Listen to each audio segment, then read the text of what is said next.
there, my name's Graham Kinnear and I run Graham Kinnear Property Consultants. We're a building surveying firm based in East Kent. Today I want to talk to you about Legionella Risk Assessments. Now the question that I'm asked most frequently is whether actually it's law and that as landlords or property owners you have to have a risk assessment undertaken. My view is that it is, and whilst there isn't a definitive piece of legislation in the same way there is, for example, with gas safety certificates, the 1974 Health and Safety at Work Act does detail that if there is an approved code of practice that this must be followed. And indeed there is an approved code of practice, and this is what's referred to as L8. The aim of a Legionella risk assessment is to minimise the risk of Legionella to the occupiers of the building. And the legislation, or the guidance notes as they are, state that this should be undertaken by a competent person. And therefore, as landlords, if you're unclear in terms of what you need to be looking for and what constitutes a risk of Legionella, then perhaps it would be prudent for you to outsource this task and get someone qualified to undertake the Legionella risk assessment for you. In terms of understanding what's involved with the risk assessment itself, the first thing is to look at the water system for the building in question. So you would need to identify where the main is, where the water comes into the building, and are these pipes insulated? And then once it enters the building, where does it go?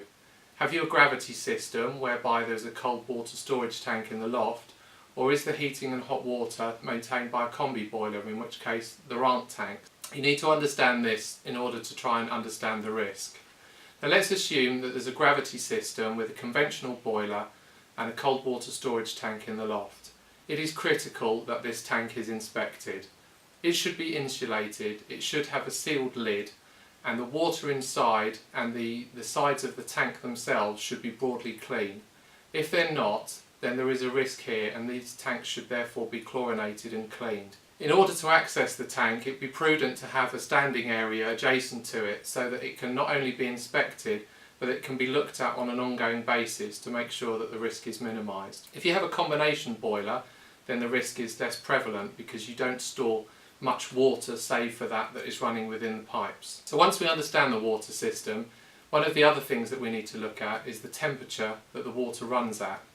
Now Legionnaire's disease can proliferate at its best when the water temperature is ambient, so in excess of 20 degrees Celsius and less than say 45-50 degrees Celsius.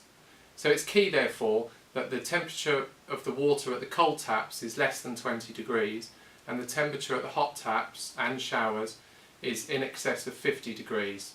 Now this might mean if you have a hot water cylinder that the cylinder thermostat should be set to at least 60 to allow for some loss of heat as the water travels through the system. So once you've established that the water at the cold taps is less than 20 and the water at the hot is in excess of 50, any tanks are clean and clear, then that's the water system effectively looked at. What we then need to look at is the occupiers of the building and their particular susceptibility to Legionnaires. Now unsurprisingly, the elderly are more susceptible than younger occupiers of the building, and this should be borne in mind as part of a risk assessment. Similarly, those who have previously perhaps experienced ill health and undergone treatment which would have impacted their immune system will also be more susceptible.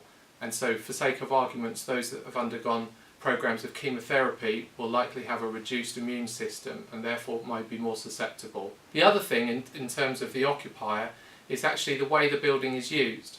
And so for sake of argument, those landlords who house students where the property is empty for long periods of time, such as the university holidays where their students return to their hometowns, that the system needs to be fully flushed out before it's reoccupied, because effectively you'll have water stagnant in the pipes and this would aid the proliferation of the bacteria.